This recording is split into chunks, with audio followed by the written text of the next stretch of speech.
it's that weird dead time that doesn't go with how the world wants you to feel. So at the same time that it's new year, new me, so excited to new beginnings, fresh start, all that bullshit that people talk. That makes you feel worse about the fact that you are not that into it right now. Yeah. Oh, yeah, for sure. For sure. I went into Crunch today for the first time. Ew. Since I think like March 9th of last year. And I full body hugged my friend, and I was like, I think you might be the first person, not my family, that I've hugged in, I can't even remember how long. Did you have a mask on? Oh, yeah. Yeah. Masked. She was masked. I was masked for sure. Yes. But it was like, first of all, I don't love hugs. Second of all, I was just so excited to see her dumb face in the gym. And it was like chest to chest, full body, like way too long of a hug. But I was so happy to see her.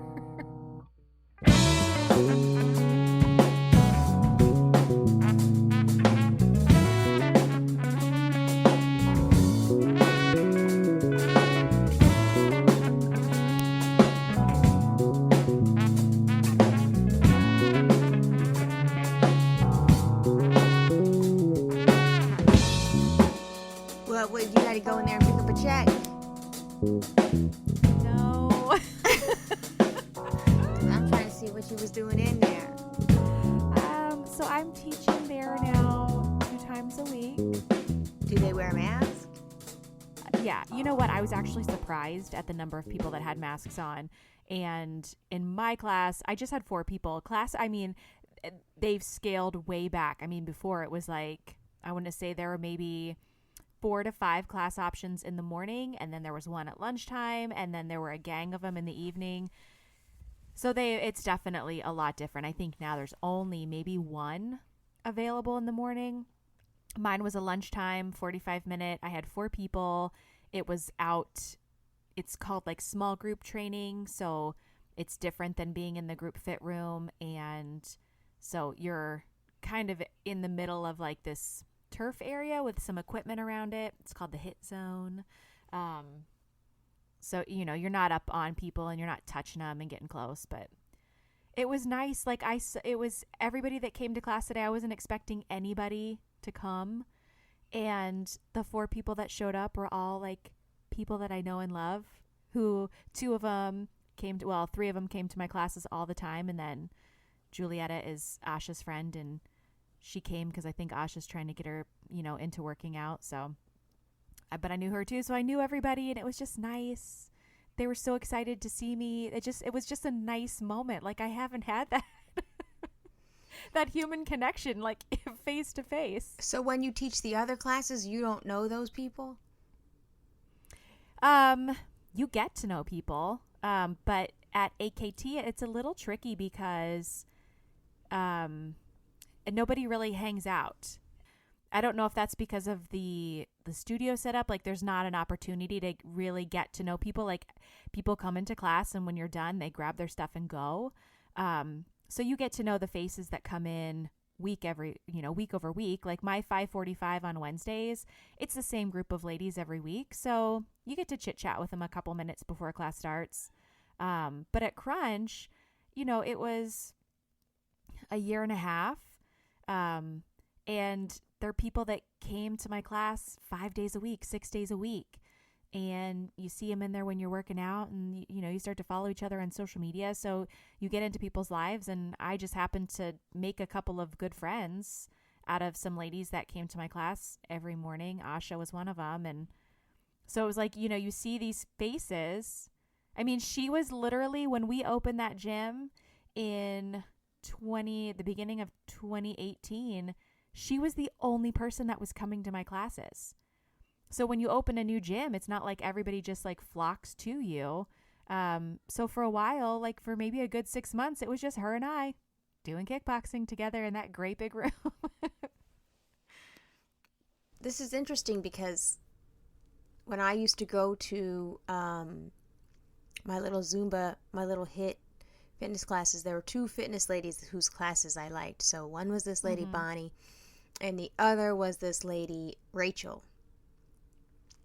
And like from an observational standpoint, you like start trying to understand like, what's this fitness lady's life like outside of here? Like, who is this lady?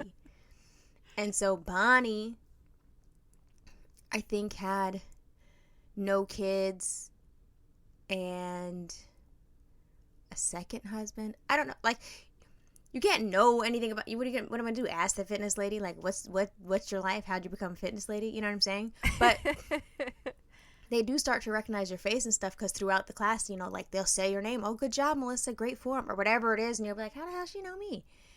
Yeah. But it's from going 2 and 3 times a week. So this lady, Rachel,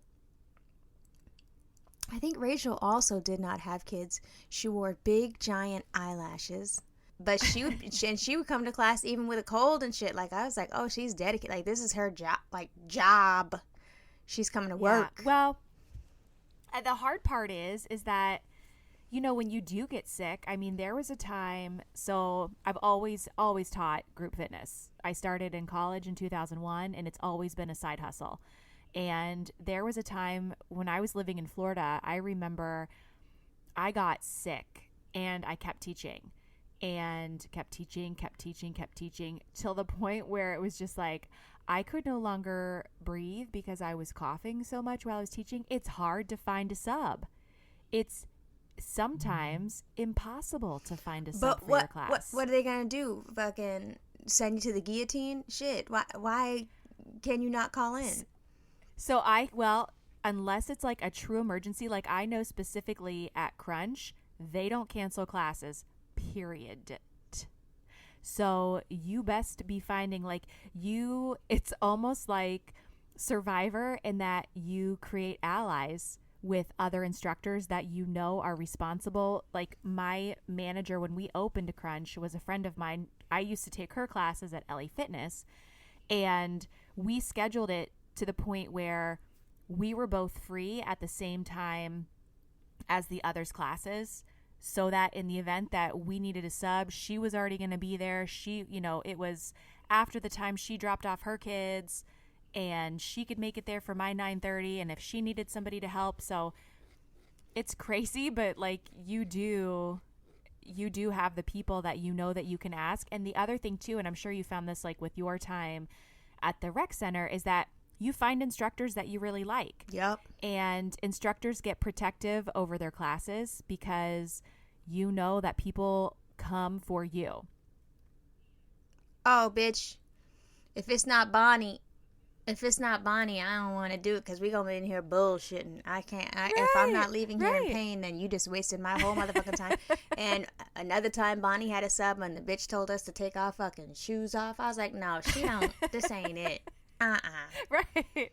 So you get attached to somebody. So I knew that like I could ask these 2 other instructors to cover my classes, and my class people would be okay with it.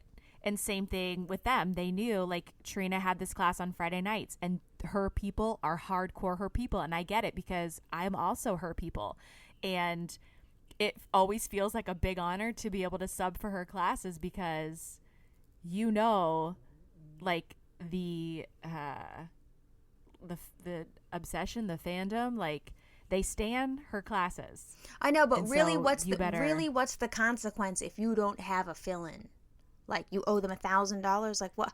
Why? No, there's no consequence, but you know, you're creating a trust, and you're creating a relationship with the people that are coming to your class, and so they expect that you're there. So I mean, if there was a true emergency and you know they couldn't figure it out, I'm sure that you know that they would cancel it, you know, and it's fine. But they really try. Like I remember when I got hired, they were like, we don't cancel classes, so plan in advance. Like I got hurt 2 summers ago. I got injured and I couldn't walk. My calf was so strained. It hurt so bad. I was on crutches, and you best believe I fucking showed up to my TRX class and taught that bitch on crutches, because I was teaching like 21 classes a week. How am I going to find 21 subs to to cover my shit. And so aren't you fucking tired? No, the ones that I like, the class that I taught today and that I'll teach tomorrow morning, I'm just there to like demonstrate the exercises and be there for help if you've got questions and tell you like, you know, when the countdown's happening, when you got to go to the next station, that kind of stuff. So in that scenario, you know, I'm just a body that's like giving instruction. AKT, now that's another thing because you're busting your ass for the entire hour that you're in there. So on the days where I have to teach multiple times a day there, I'm tired. Okay, and do they have a tracing program for when a motherfucker comes in there with COVID and is huffing and puffing? Because no, that's the crazy thing. Like, you know, I'm really, when I trained to work there specifically, it's a different kind of gym. It's just a single studio room, and you go into the single room with the other people in the class and you do the workout. And the thing that I really appreciated about AKT was that they have this like germ fogger. They go in and they like spray this shit down. Only the girls working the front desk are allowed to come in and clean the equipment in between classes. So they have cleaning protocols, which is helpful. I've worn a mask the entire time, so I've been teaching there since July. I don't know. But I wear a mask to teach every single class. You know, everybody is spaced and distanced appropriately throughout the class, but I don't think anybody else that teaches there wears one, and they teach like the heavily trafficked 9:30 a.m., 5:30, you know, classes. Nobody's gotten sick. Are they MAGA? Blows my mind. No, they're young girls. I think I might be the oldest one teaching there. And, you know, everybody's got their own level of, you know, feeling comfortable in the situation. And I just was like, I'm going to continue teaching. So I'm going to do what I feel is the right thing to do in order to protect myself, but also, you know, maintain this job. And I was actually kind of waiting for somebody to get sick because I thought there's no way. But these girls have come out unscathed, and I don't know like what they're doing. More power to them, or, you know, hopefully the members are, you know, being super conscientious about staying home if they're feeling unwell. They're definitely not. But that's the other thing. Truly amazing. It's mind-boggling. JJ and I have this conversation all the time. JJ and I and his husband Chris were like, we're just fucking outliers. But at the end of the day, we do have to ask the question, where are the bodies? Why is no one sick? Right. It's insanity. I mean, people are sick, just not motherfuckers we know. And I can't understand. And I'm talking about motherfuckers we know that are living it up. I'm talking about motherfuckers going to restaurants. I'm talking about motherfuckers going to gyms. I'm talking about motherfuckers hanging out, gathering, and no one gets sick. And I'm not saying I want somebody to die, but I kind of need somebody to die because I'm looking crazy out here. So my girlfriend got it and her whole family had it. So that's 5 of them that were sick. My friend got it a couple months ago. And then we've had a couple of, you know, alerts from gymnastics about a coach and then a couple of the girls getting sick. But so I've had a couple people that I know firsthand, but I also know people who are traveling, who are going to parties, who are going to restaurants. And I'm like, how? And nobody, and that's the thing, like, but the information I'm reading isn't false. It's true. I see the pictures. I see the fucking graves being dug. I see the refrigerator trucks outside the hospital. I see the doctors and nurses sweating in all their PPE. Like, what the fuck can you guys please not? I see it. And yet, people are going, bitch, Larry King. Diabetes, stroke, heart attack, ass, motherfucker, lung cancer. Just left the ICU today. Okay, I mean, if he makes it makes no sense. It makes no sense. I mean, it makes no sense. At the same time, I'm still not going to change my protocols. I'm still being up in here until, millions and millions of people are vaccinated, and I'll still be wearing a mask even when that shit is over. And then, I will move into phase 2 of COVID, which is, reintegrating back into regular society and sitting around and disrupting people's storytelling, because what's next. What's going to happen next when we get back to quote unquote normal? We're going to be sitting at a dinner party one day, and somebody who full motherfucking well was at restaurants and was traveling around and, household mixing and doing all kind of shit. That person would be like, oh my God, it was crazy during the pandemic. I thought I was going to pull my hair out. I was in the house so much. I just couldn't. Oh my God, my poor kids. I mean, after a while, you just run out of drawers to organize. I'm going to be like, bitch, do not sit up here and act like you was in the house this whole goddamn time, because I was in the motherfucking house this whole goddamn time. You was not in the house, so let's not lie, okay? And then the party's going to be over because Melissa had to be a bitch and call somebody out on her lies. It's going to be real awkward. It's just tines on the plate. I drive a Dodge Stratus. Bitch, it's going to be real uncomfortable. But that's how it's going to be, because you know how I feel about a liar. But that's what the next phase, fall 2020-21, when we can start integrating back into life. Yeah. We're going to be dealing with the people that they're going to act like the pandemic was so hard to navigate. Mm-hmm. Yeah. Because they just, so much of their life changed, bitch. I was thinking today about you. I'm like, gosh, she really has stayed the course. I mean, you've had your little, safe adventures out here, but I'm proud of you. You've really been the what do I want to say? Like, if there was an award, oh, I would win that shit. But here's the thing. There's nothing to be proud of me about, because at the end of the day, it's just I am a person that does not lie. If I say I'm doing this shit, that's what the fuck I'm doing. Yeah. And so that's just, it's part of my, I guess, my oneness. You can't, demand a high level of ethical behavior from people and then don't do it yourself. I don't fuck with that. Mm-hmm. Yeah. And I have struggled, dumb shit that should not be that serious, Melissa. It's okay. If the pedicure lady said, there's not a single soul in here, you can come. I promise you, there's not an appointment before you. There's not an appointment after you. You will sit by the front door. You don't even have to dry. You can wear your 2 masks. I'll text you when you're... I had panic attacks about that I did exactly 3 times. I was like, oh God, I'm going to get COVID, and then I'm going to have to explain this because I got a fucking pedicure. Oh God. And that's the type of shit that I worried about. So it's not getting COVID. It's just it's being a liar. To admit to people. It's being a liar. But at the end of the day, why do I have to justify the 3 times I left the house in 10 months when you motherfuckers are out here gallivanting? Right. You don't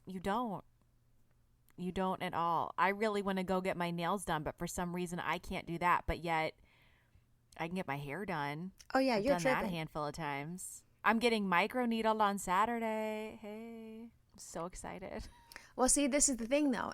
I feel like if you want, my armpit hair is extremely long right now, and it's getting to a place where my body hair is starting to have a direct correlation with my mental health, where it's like, oh, I'm becoming I'm becoming an unstable person.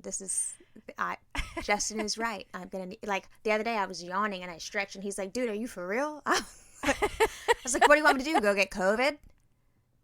What do you want me to do? So I've racked my brain, how can I get my armpits waxed safely? Yeah. Without being, because I've called places before. I'm like, okay, you take temperatures and then you write the motherfuckers. I'm that lady. And then you write it down, and then who comes in before me? What's the earliest appointment? Can I come 20 minutes before the earliest? I'm talking about right after. Well, I want the whole place to smell like bleach when I get in that motherfucker. And I want you to have your mask. I'm that lady, and then after all that, I'll decide against it and just have armpit hair. So, but like it's been for someone who, these kinds of things were a regular part of my life. I'm talking about standing appointments where, like the armpit lady, the pussy wax lady, and the pedicure lady, they see me, that I'm a regular client. I come at this time. There's you know what I'm saying? Like, wait, hold up. So a different person waxes your armpits than waxes your vagina? No, it's the same person. Oh, okay. But okay. Sometimes they don't line up at the same time. So like, I had a 3-week cycle, but sometimes the armpit hair doesn't come back at the same rate as the pussy wax, but you cannot skip the pussy wax. You can't do it. So you skip that pussy wax and woo, bitch, you're in a world of pain. But I've skipped it. So, I'm over here. It's real, it's 70s over here. I could shoot a blaxploitation film tonight. But it just is what it is because it's a fucking pandemic. So maybe your next opportunity for hair removal is laser. Just solve that problem. Just get rid of it forever. Yeah, that's going to be my next thing because everybody. I'm also like super old school. Like, how the fuck have I not done laser yet? How? Yeah. How am I this deep into my regimens and haven't just said, you know what, we're going to spring for the fucking laser. It's going to be money well spent in the long. I know. Yeah. It makes no sense. But I think part of it too is the ritual. I feel like I'm doing good for my body. I'm treating my body like a temple when I go and I make it hairless. Every 3 weeks, every 4 weeks, or whatever it is. I mean, this is the best my eyebrows have ever looked because I haven't touched them. Yeah. I mean, they're just... Do you get your eyebrows waxed too? It's eyebrow, underarm, pussy at the same time. But since the pandemic, I'm over here just, whew, I'm Sasquatchian. There's a lot going on here. But my eyebrows have never looked better. And you know how hard it is in normal life, non-pandemic, to stop fucking with your eyebrows. I don't ever touch my eyebrows. What? I don't. Oh, I fucked with my eyebrows for years and years. You saw them when I was on the real world. I had the infamous sperm eyebrows. They were terrible. Terrible. Yeah. Terrible. Yeah. And I had to grow... You're lucky they grew back. Oh, bitch. I'm so lucky they grew back. I mean, I still have a little hole in one that I fill in. But like, I'm so lucky they grew back. But the pandemic's the best thing that ever happened to my eyebrows. Just like, your eyebrows look great. Yeah. And I'm like, you don't even know what a great eyebrow looks like. Shut up. We were watching, so Teen Mom is, there's Teen Mom 2 is on Netflix now, and Quinn and I have that's been our time at night to watch it before she goes to bed. And Chris came in one night, and one of the poor girls, I think it was one of the girl's friends, like her eyebrows started like halfway across her eye. And Chris is sitting there going, what's wrong with her face? Honey, what's wrong with it? And I was like, babe, her eyebrows she's missing like a quarter of her eyebrows. And he was like, oh my God, did everybody do that? And I was like, where were you in like 1999 and 2000? Yes, I mean, everybody. Just think about that. From 1999 to about 2006, we were all just living There would be girl, the one teen mom who beat her baby daddy. Yeah. Amber? Her eyebrows lived so they couldn't borrow a cup of sugar from one another. They lived so fucking far apart on her face. And yeah. And I would hate it because I think Amber's really pretty. And an eyebrow could make or break your shit. Like an eyebrow could make or break your ass. Yeah. So I would be like, wow, this girl's really pretty. There's something very like crazy about her face that makes her really pretty, but her eyebrows are fucking her up right now. And I remember during that time we had sort of come out of eyebrow purgatory, so she lived with those for like too long past that era. Yeah. And then the other day when we went and started when you had me looking up teen moms, what the fuck, how would you just, what were we talking about that I started looking up old teen moms? we were talking about, I mentioned coffee convos. And so then we got talking about kale. Oh, right. And then it led into the rest of the moms. Oh, right. Because I used to watch it in the early days when it was really good. Yeah. Oh, yeah. So then I started looking up the people who I still remembered. And I think Amber has her eyebrows back. She's really pretty. Oh, she's gorgeous. She's so pretty. I was looking her up too. It looks like she's not having an easy life, but her eyebrows are definitely recovered. Janelle's eyebrows have recovered. Whatever happened to her? Oh my gosh. I fell down a real deep hole with her the other night because she has a YouTube channel where she was like on there talking about, I think CPS took her kids. Well, didn't her husband kill a dog or some shit? Well, I don't know which husband that was. I don't know if that's the one because she's been with, she was with what's his face, that terrible mean guy. Wait, which one? Was there was a weird biracial one she was with. So that's Kiefa. So Kiefa, I think is in jail for like running a meth house is what we found out. I mean, shit, he was resourceful. Okay.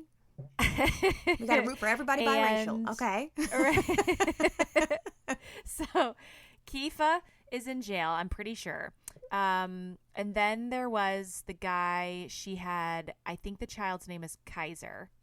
And I cannot As in Kaiser remember his Soze? name. Yes. As in Kaiser Permanente? Yeah. What's his name? Shit. He was a real piece of work. I think that he was really terrible, from what I can remember, because I believe that he was on the show for a couple of years. I can't remember anything about her except she had a crazy mom, Barb. Oh my God. Well, now they're like best friends, but like the kids got taken away from her. And wait, Barb doesn't have Jace? No. I believe that Janelle has all 3 of the children. Whoa, new husband, she has more kids? Yes. So she had Jace on the show. Then she's had this other baby with that man whose name I can't remember. And then she has a husband now who has a daughter who I believe is like maybe 11 or 12. She's kind of preteen looking.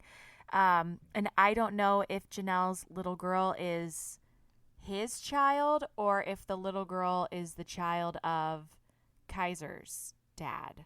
I don't know. I've lost track.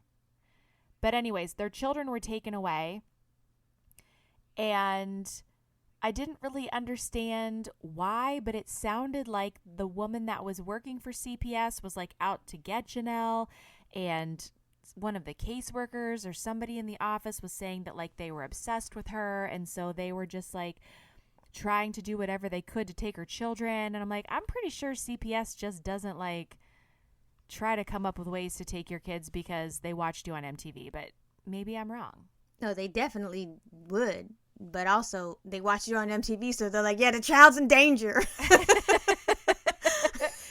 Oh my God. But I don't think she's on. I think the girls in her season agreed to like kick her off, kind of like they gave Farrah the boot. I don't think that she's associated with the show anymore. Farrah is all the way not well.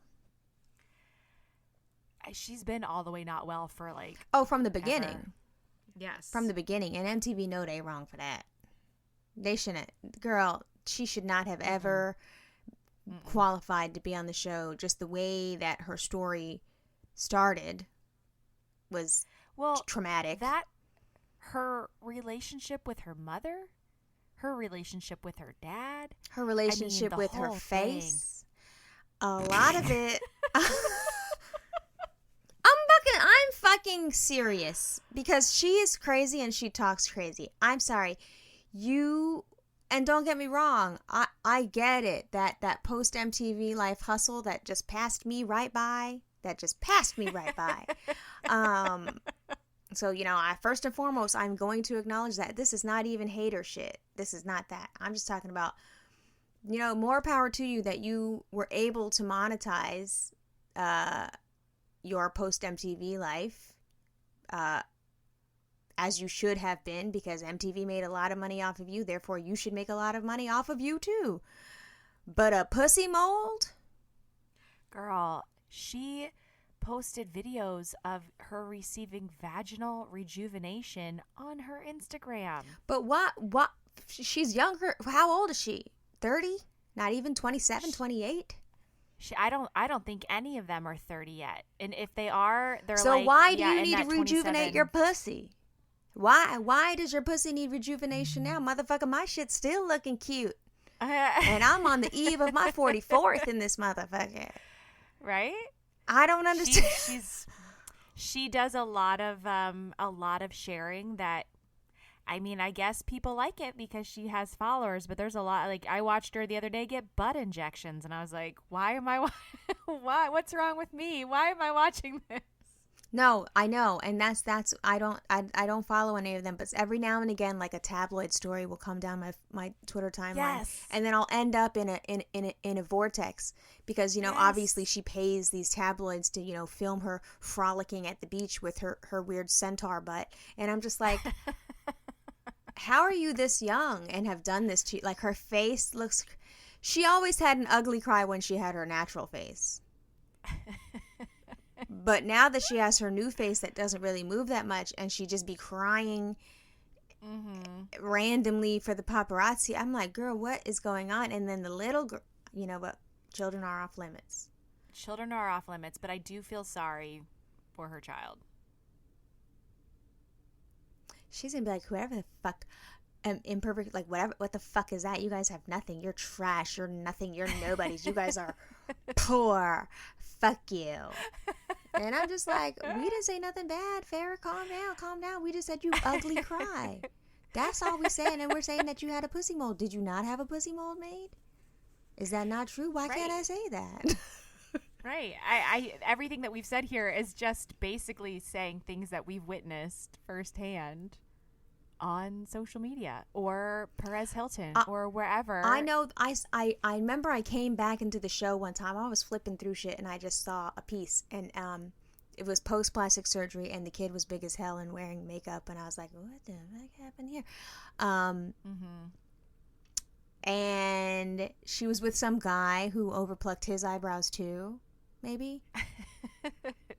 And she was like begging him to be more than what they were or something. He drove a really nice sports car. I don't remember what the storyline was. Was he kind of like Persian?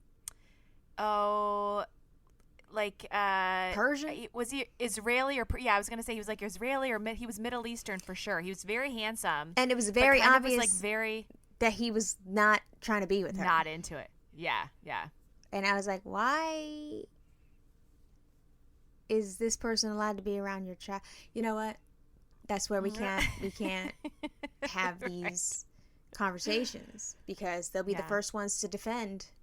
You don't know anything about me. I take care of my child. I make all my own money. And that's great, little girl. But I'm telling you right now that you have PTSD, you have trauma unresolved from your time on a reality TV show that made you a household name to millions and millions of people, and you were not given the tools to properly handle what this level of judgment feels like, on top of you don't know how to parent. So I'm telling you that the shit is crazy. It would drive me crazy. They would bring the babies home and lay them down in a pile of fucking pillows. Like, what is you doing? Oh my God, we were watching. Who was it? I think it was Leah with the twins. Oh, she had my those God. babies in piles and piles of blankets and stuffed animals in the crib, and I was like, what the fuck? What's going on, guys? Somebody get these blankets out of the crib, these babies. Okay, but Leah is the blonde, and she kept her face, right? Like, she still looks like who she is. She still looks like who she is. I did find her on Instagram the other day. Quinn has nailed the most amazing West Virginian draw after watching that. Like, she said something. She's like, Cora and I took the girls for Allie's MRI, and I hear Quinn go, MRI. Chris was like, what? So wait, the twins were not even the result of the first season of Teen Mom. So the twins were. So she had Allie and Aaliyah in her first season. And remember the one baby was not developing at the same rate, was not hitting the same milestones. And then they found out, I think she has like muscular dystrophy. She has some kind of genetic disorder. No. So she was pregnant with, I'm talking about who was the first baby? The first baby was the pregnancy? Was the twin pregnancy? Yes. Yeah. That could have been okay. She and Corey had twins. I think she moved in the trailer with him. She moved into the trailer. And he had a job. Like, he would come home in his, like, construction outfit. And they were tired. He was working all day. Yes. But they were, like, trying hard. Like, she wasn't on her MTV fucking Live, Love, Laugh house. She was doing her real... I mean, I feel like all of them were... At first, I mean, they all struggled. Within at least that first season, and it wasn't until later seasons that I feel like any of them got into their Live, Love, Laugh houses. Because they took that MTV check and then, they leveled up. Oh my God, they vacation in Hawaii? Like, I was looking today, I was like, God damn, they have nice lives. They have nice homes. But I'm trying to understand how we kept having more kids. Oh my God, they all have 1 million kids. 1 million. And listen, I'm not saying to say, listen, this is not a judgment. But I don't know how you could have 4 and 5 kids with 4 and 5 different motherfuckers and you not even 22 years old. Yeah. Well, then there's the pussy rejuvenation. Okay. I know. But you know what? I think that out of the teen moms that have like gone on, from 16 and Pregnant to the Teen Mom series, I think that Farrah is the only one who has 1 child. Everybody else had at least 1 more, if not 2 to 3 more. And you know what? Good on Farrah. So one place she didn't fuck up. I mean, at least she understood and know what she could handle, and it wasn't another goddamn baby. Shit. One of them is a good ass mom though. What's the girl? She became a hairdresser. Chelsea. I love Chelsea. I like her daddy. I mean, don't get me wrong. The daddy would give me MAGA vibes, but he was a good ass dad. He was like, he would say, the man who was the father of your children ain't shit. You need to stop believing that he's going to be shit. It's over now. I'm your dad. I got you. Do not trip. And I was like, you know what? That's why this little girl's going to make it. Because her daddy's not going to let her fuck up. And then she went and she has a skill set. She has a career. The little girl is thriving. And then I think she's like a normal person now. Yeah, she's a normal person. She married a normal guy and a not gay one too. Not gay. Because she has that influencer vibe. She could do that if she wanted, but it doesn't seem like she's doing that. It seems like she's a regular person. I think she is. I think she is doing that. I think she has definitely, like, they have sponsored posts on both of their feeds, her and her husband. Well, good for her. Yeah. But it's been interesting to like rewatch with Quinn, because I was like deep in it. The first 16 and Pregnant came out like right before, or maybe like right as we were starting to try to have a baby. And so it was kind of like happening at the same time that was happening. And so it was so fascinating to like watch these young people and be like, oh my God, how terrible would this be? And then the second season came out just as like Quinn was born, or like shortly thereafter. So I had so much couch time to sit and watch TV. The first couple of seasons were really good. I watched Macy. Yep. I watched Caitlyn. Mm-hmm. I watched Caitlyn, but I remember that. Farrah, Amber. That's when it was good. Yeah. Oh, and then the girl that gave the baby up for adoption. Caitlyn and Tyler. Oh, that was her name, Caitlyn? Oh, all the motherfuckers named Caitlyn to me.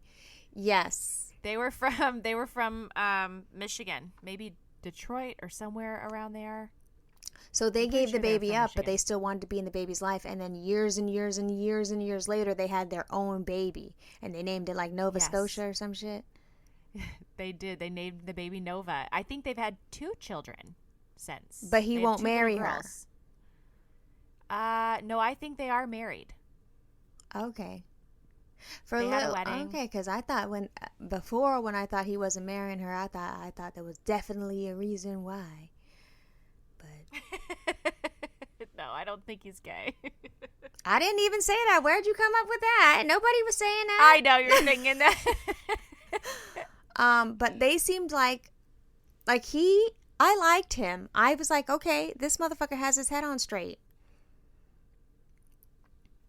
Yeah, I think that's what endeared them to me so much, and that's like, out of everybody, like their home life was so chaotic. Both of their parents, what's her mom's name? What was her mom's name? Amber? No, wasn't it like the mom didn't want her to give the baby away? So both parents wanted her to keep. They were like, you're not giving away my grandchild. And they were so upset with them. And the whole time, they just stayed the course. And you just, like, not knowing these 2 kids, I'm like, God damn, you guys live in... Tyler's mom seemed to be the only one who was, like, reasonable and supportive. But it was, like, against all the odds, these 2 kids, like, stayed the course. They did what they thought was best for this child. They gave her the best possible life with her adoptive family. And then they were able to, like, go to school and get their degrees and, like, but then what happened? She wanted to be a part of the baby's life, and then the adoptive mom at one point, I guess, maybe 2 or 3 years in, was like, nah, we're cool. Something like that. So they did get together pretty regularly. And I remember at first, like, when they would have the follow-up with Dr. Drew, they did come on a couple of times. And I think that they got to a point where they wanted the child to be left out of the MTV stuff. And I feel like the parents still participated to some point. But no, I think that I think they live in North Carolina or somewhere. So there's distance. But I do think that they get together maybe once a year or so, especially now that Caitlyn and Tyler have kids, because they're that child's siblings. So I think that they do still have contact, but I do remember that there was a place where the parents were, like, asking for some kind of distance or something, but I'm not really sure why. I feel like I saw that episode or something.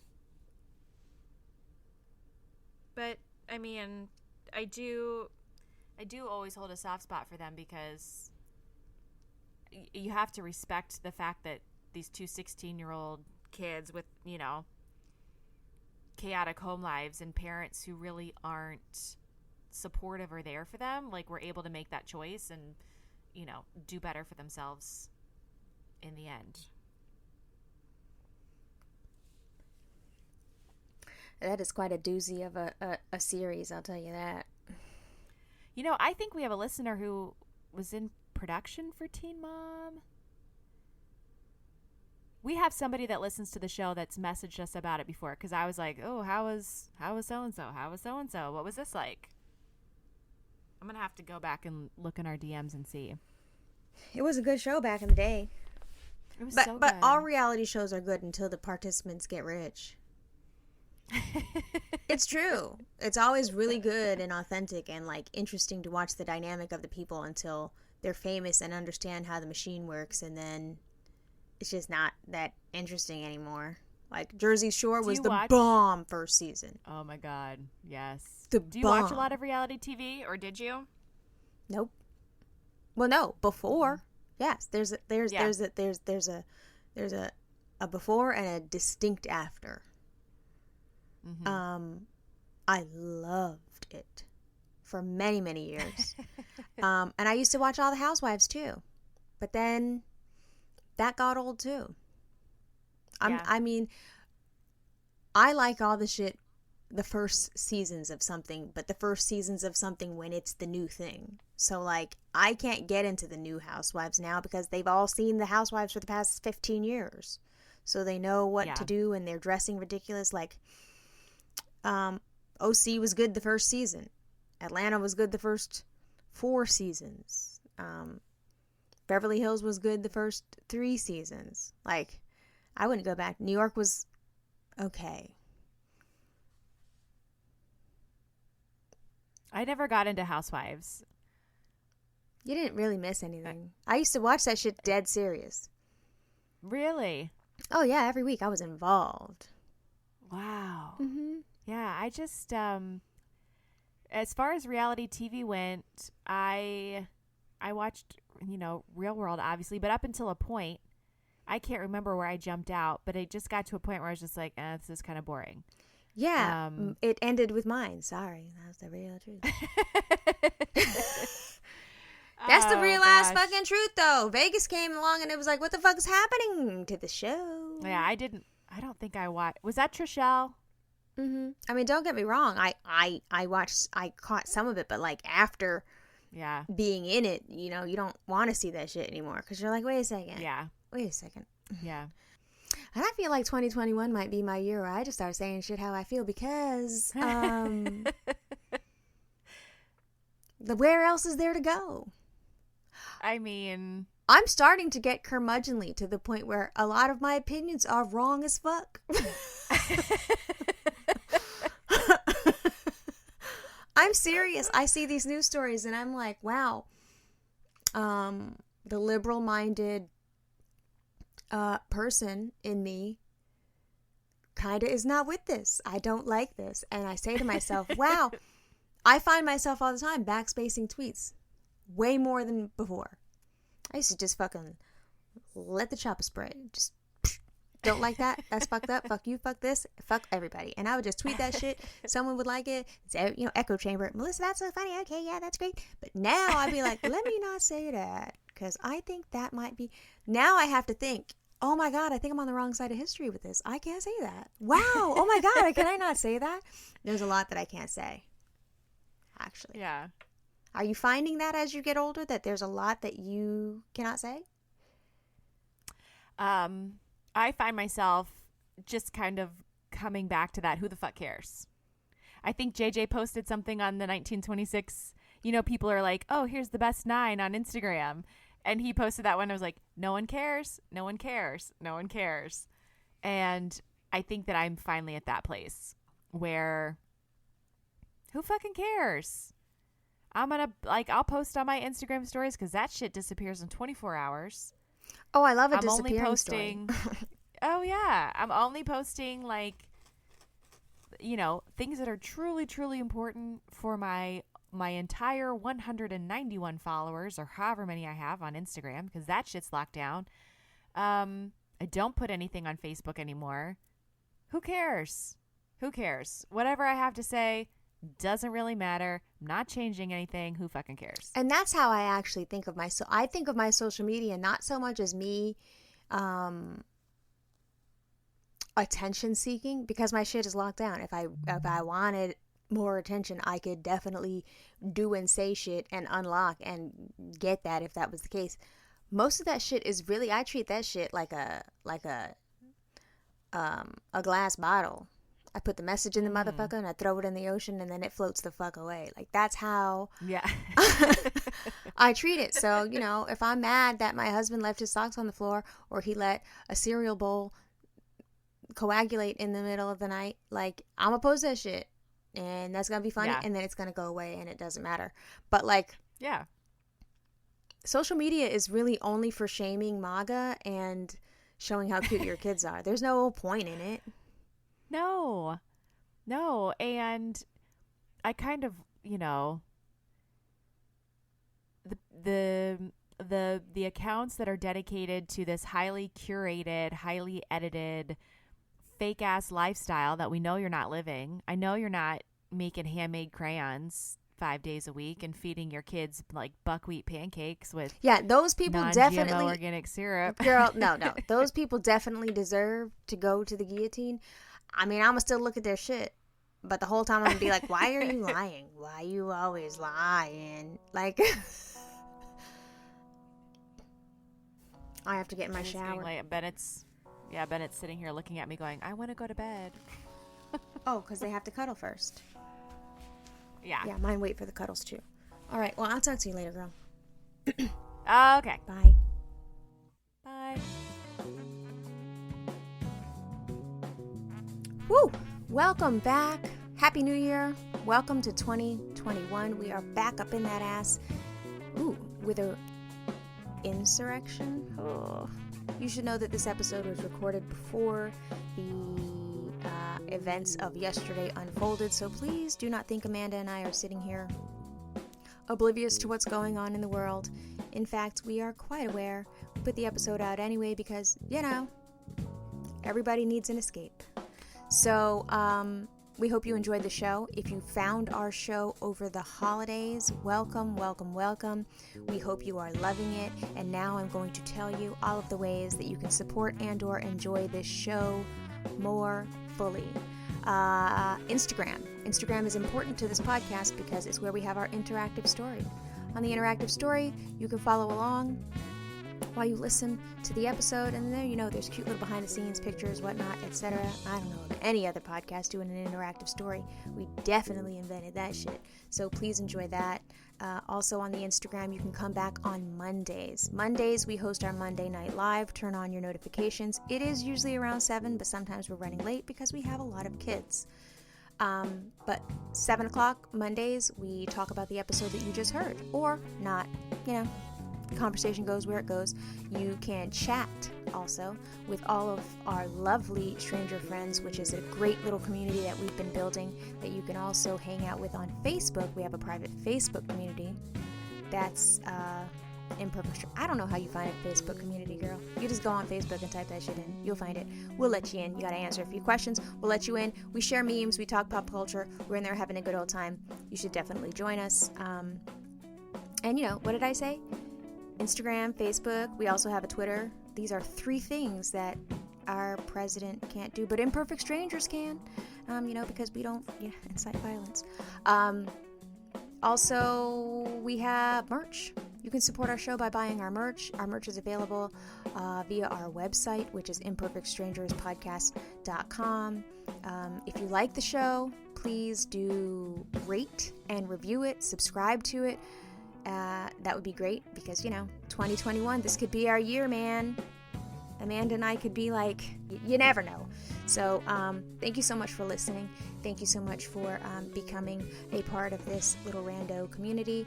And we hope you have a good time. Have a good day. I got to get back to my doom scrolling now.